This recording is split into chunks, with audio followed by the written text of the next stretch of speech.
आहे तुमचाही नंबर आहे.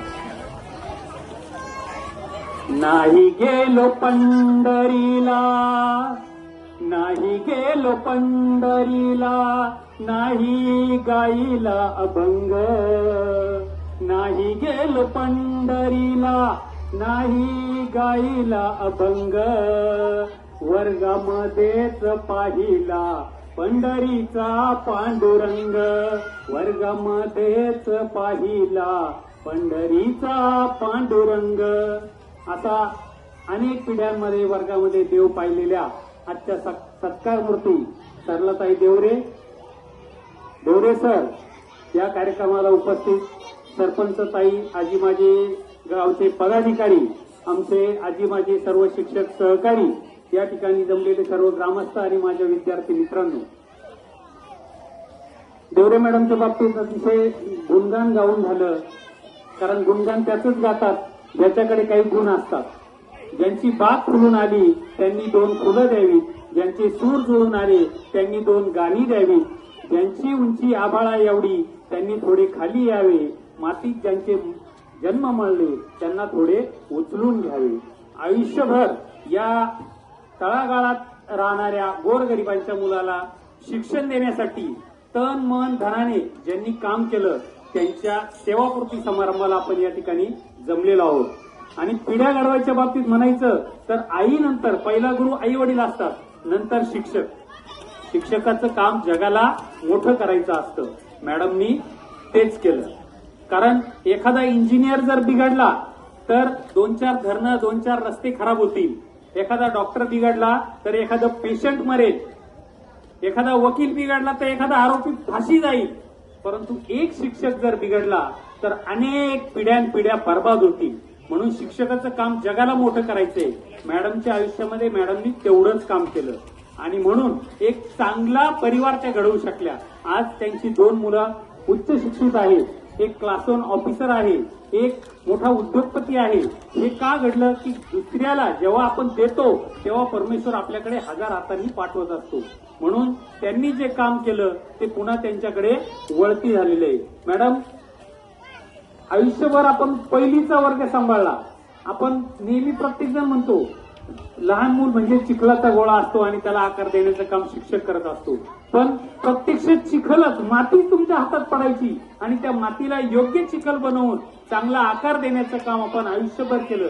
कारण पुढचे वर्ग शिकवणं सोपं असतं, पण पहिलीचा वर्ग त्या मुलाला केस कसे विंचरायचे व्यवस्थित माहीत नसतं, कपडे कसे घालायचे, शर्टाचे बटणं कसे लावायचे, पेन्सिल हातात कशी धरायची हे काहीच माहीत नसतं. आणि अशा मुलाला शेवटच्या मुलापर्यंत, माझ्या मुलाला पहिलं अक्षर शिकवलं ना ते शेवटच्या मुलापर्यंत कसं येईल याची जाणीव मॅडमकडे असायची. आम्ही नेहमी बघायचो की मॅडम वर्गामध्येच असायच्या.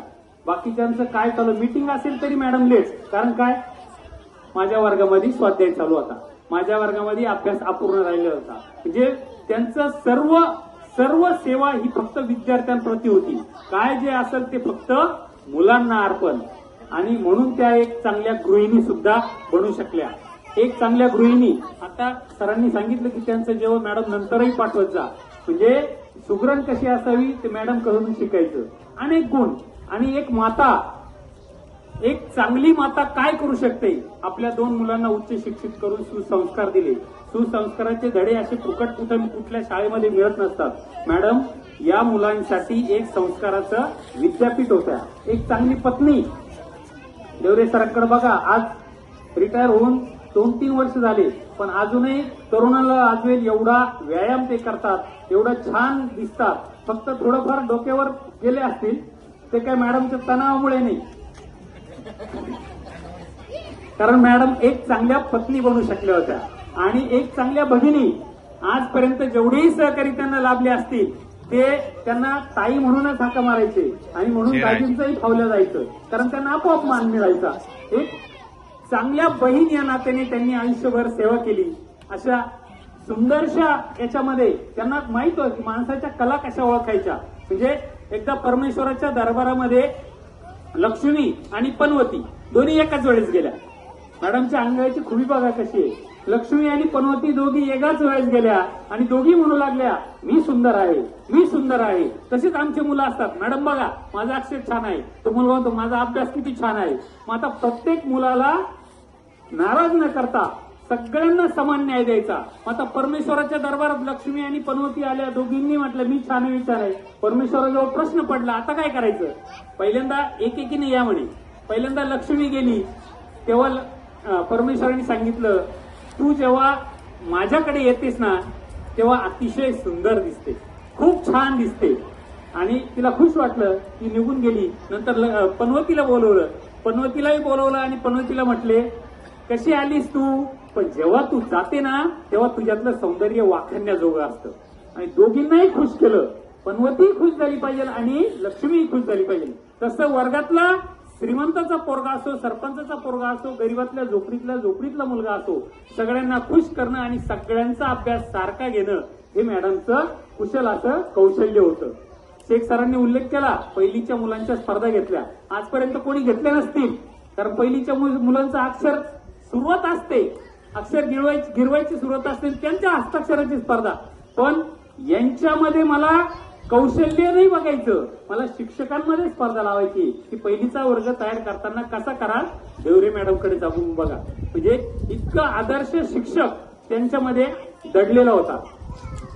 सांगायची गोष्ट एवढीच की आयुष्यभर माणसाने काय केलं, किती जगला, कसा जगला, याच्यापेक्षा त्याने देताना तो दुसऱ्याला काय देऊन गेला. कारण हिरव्या पिळव्या माळाकडून हिरवी पिळवी शाल घ्यावी, सह्याद्रीच्या कड्याकडून छातीसाठी ढाल घ्यावी, उसळलेल्या दर्याकडून पिसाळलेली आयाळ घ्यावी, भरलेल्या भीमेकडून तुकोबाची माळ घ्यावी. देणाऱ्याने देत जावे, घेणाऱ्याने घेत जावे, देता देता एक दिवस देणाऱ्याचे हात घ्यावे. असे हजारो विद्यार्थ्यांनी त्यांच्याकडून त्यांचे हात घेतले आणि अनेक ठिकाणी, अनेक पदावर, अनेक सरकारी नोकरीमध्ये त्यांचे विद्यार्थी आज काम करत आहे. आज जाताना मला एवढंच सांगायचंय की तुम्हाला उदंड आयुष्य मिळो, पण आयुष्य जगताना मागचं सगळं विसरून जायचं. आता स्वतःसाठी जगायचं, कुणासाठी कशासाठी आता नाही झुरायचं. फुलामधून पानामधून थोडं थोडं उरायचं. आपण आपलं लक्ष केंद्रित करा आरोग्यावर, आपल्या नातवांबरोबर खेळा, आनंद लुटा, एवढं परमेश्वरचरणी प्रार्थना करतो. आणि मुलांना एक संदेश देऊ शकतो की आई वडिलांनी खूप कष्ट केलेले. आपण दैवडचं गोष्टी आपल्याला आठवत असेल की रानामाळामध्ये कसे फिरले, त्या छोट्याशा गावामध्ये कशी जिंदगी जगली त्यांनी. म्हणून त्यांच्या पुढच्या आयुष्याला कुठेही धक्का लागता कामा नाही याची काळजी मुलांनी आणि सुनांनी त्यांची घ्यायची.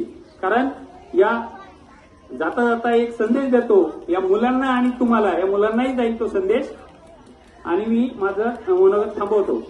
ऐका ऐका दोस्तानो माय बापाची कहाणी, ऐका ऐका दोस्तानो माय बापाची कहाणी. बाप नारळी खोबर, माय नारळाचं पाणी, माय नारळाचं पाणी, माय नारळाचं पाणी, बाय नारळाचं पाणी. कष्ट करी बाप माझा, करी रान हिरवगार, करी कष्ट करी माझा, करी रान हिरवगार. माय हरीन काळीज पिका जपतिया फार, माय हरीन काळीज पिका जपतिया फार. बाप घराचा हो धनी, बाप रानाचा हो धनी, माय धन्याची हो राणी, माय धन्याची हो राणी. माय नारळाचं पाणी, माय नारळाचं पाणी. घरात अनेक वेळेस भांडणही होत असतील. आता सुना आल्या, थोडंफार भांड्याला भांडं लागतं, पण हे सगळं विसरून आपण आई वडिलांचा त्याग पाहणं महत्वाचं आहे. एकदा माय बापामध्ये पैजाशी हो लागली, एकदा माय बापामध्ये पैजाशी हो लागली. सांग कुणावानी पोर हाय कुणाची सावली, सांग कुणावानी पोर हाय कुणाची सावली. तवा हसून माय म्हणे, तवा हसून माय म्हणे, थोडे थोडे दोघावानी. माय नारळाचं पाणी, माय नारळाचं पाणी, माय नारळाचं पाणी, माय नारळाचं पाणी.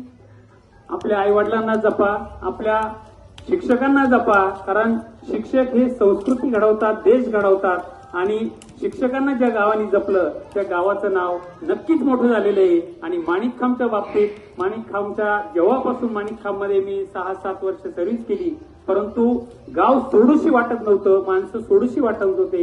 इतके प्रेमळ आणि चांगले ग्रामस्थ या गावाला मिळाले. त्या गावात मॅडमचा सेवापूर्तीचा समारंभ होत आहे आणि सेवापूर्तीला एवढे सगळं गाव जमा झालेलं आहे. नक्कीच मॅडम, हा तुमच्या आयुष्यभर केलेल्या पेरणीचा हा सगळा दिवस आहे आणि आपलं उर्वरित आयुष्य सुखाचं, समाधानाचं, समृद्धीचं जावो ही माझ्या कुमावत परिवाराच्या आणि माझ्या स्वतःच्या वैयक्तिक दृष्टीने तुम्हाला शुभेच्छा देतो आणि माझं मनोगत थांबवतो. धन्यवाद.